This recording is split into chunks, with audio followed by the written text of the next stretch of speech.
আজকে অনেক দিন পর আবারও লেয়ার মুরগি রান্না করব। এটা কিভাবে করব সেটা আপনাদের সঙ্গে শেয়ার করব। আসসালামু আলাইকুম, আপনারা কেমন আছেন? আশা করি সকলে অনেক ভালো আছেন। তো এই যে প্রথমে আমি দুইটা এখানে লেয়ার মুরগি ছিল, তো দুইটার মধ্যে আমি দেড়টা নিয়েছি আর অর্ধেকটা উঠিয়ে রেখেছি। তো অর্ধেকটা আরেকদিন রান্না করে খাওয়া যাবে, মানে একটা মুরগির অর্ধেক উঠিয়ে রেখেছি আর দেড়টা মুরগি রান্না করতেছি, যার কারণে আমি এখানে প্রায় 3 পর মতো পেঁয়াজ দিয়ে দিয়েছি, বেশ কিছুটা কাঁচামরিচ আর দিয়ে দেবো কিছুটা শুকনা মরিচ, আর দিয়ে দিব আস্তে আস্তে গরম মশলা, তেজপাতা, দারুচিনি, মানে এভরিথিং যা যা লাগে আর কি, নর্মালি যে মশলাগুলো আমি খেয়ে থাকি সেগুলো আমি দিয়ে দিব। আর এটা আমি আজকে বেশ মশলা টশলা দিয়ে ভালোভাবে এটা মানে পেঁয়াজগুলো কষিয়ে নেওয়ার পর আমি হলো মাংসগুলো দিব।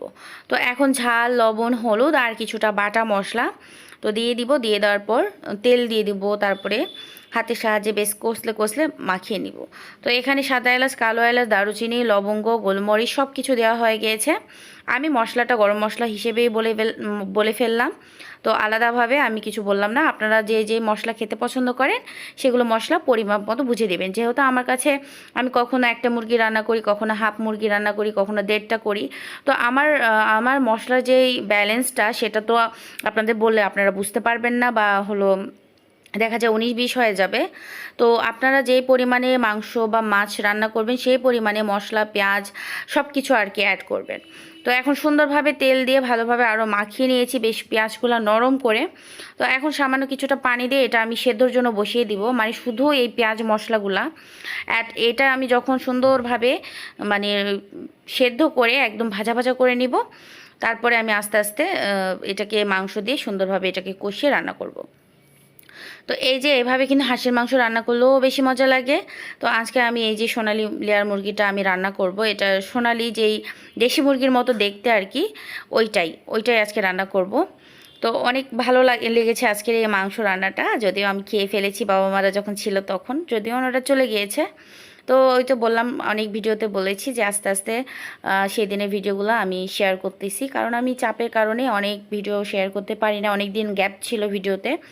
তো এখন সুন্দরভাবে মুরগিগুলা মানে কষানোর জন্য বসিয়ে দিয়েছি, অনেকক্ষণ যাবত কষিয়ে নিয়েছি। তারপরে গরম পানি তো বসিয়ে দিব, কারণ গরম পানি দিয়ে একটু হলো সেদ্ধ করে নিব। আর চুলার গ্যাসের অবস্থা আজকে তো বলা নাই, যেহেতু আজকে শুক্রবার ছিল, আমি বিরিয়ানি আর মাংস রান্না করেছি আজকে।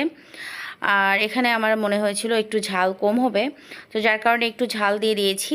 একটু ঝাল ঝাল করে রান্না করব, কারণ আমার বাবা একটু ঝাল বেশি পছন্দ করে, আর ওনাদের পছন্দ মতো রান্না করার চেষ্টা করেছি। তো ঝাল আর লবণটা দিয়ে দিলাম টেস্ট অনুযায়ী, কারণ ওনারা তো চলে যাবে, চলে যাওয়ার পর আমরা আমাদের মতো রান্না খাবো, কিন্তু ওনারা যেহেতু আছে ওনাদের মতো রান্না করার চেষ্টা করেছি।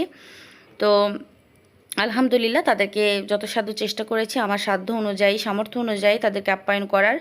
তো এই আর কি, আমি সুন্দরভাবে এই যে মাংসগুলা কষিয়ে নিয়েছি, তারপরে পানি দিয়ে দিলাম। আসলে গরম পানি দিয়েছিলাম, আর একটা কাজে আমি ব্যবহার করেছি, এই জন্য গরম পানিটা আমি দিতে পারি না, জাস্ট নর্মাল পানিটাই দিয়ে একটু ভালোভাবে এটাকে সেদ্ধ করে নেব। যদিও মানে অর্ধেক সেদ্ধ হয়ে গিয়েছে, আর কিছুটা সেদ্ধ হলে আমার হয়ে যাবে। তো সামান্য একটু পানি দিয়ে এটাকে নাড়াচাড়া দিয়ে ঢাকনা দিয়ে ঢেকে ঢেকে রান্না করব।